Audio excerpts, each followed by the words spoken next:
अस्सलाम वालेकुम नाज़रीन, आज नई वीडियो के साथ potato sticks brought you by Remoxin enterprises.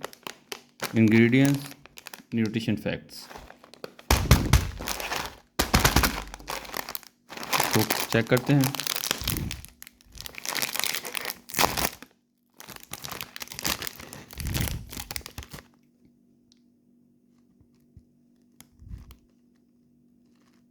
इसमें आपको केचप मिलेगी,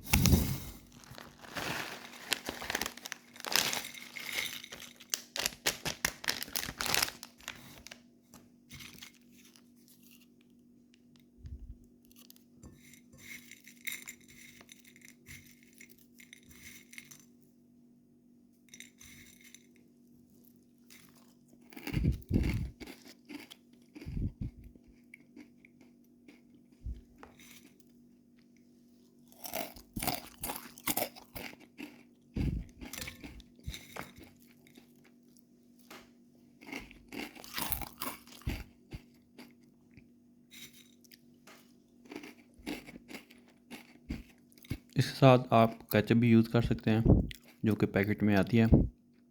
मुझे क्योंकि केचप साथ में पसंद नहीं है तो इसलिए मैं ऐसे ही खा रहा हूँ। टेस्ट काफ़ी अच्छा है इनका,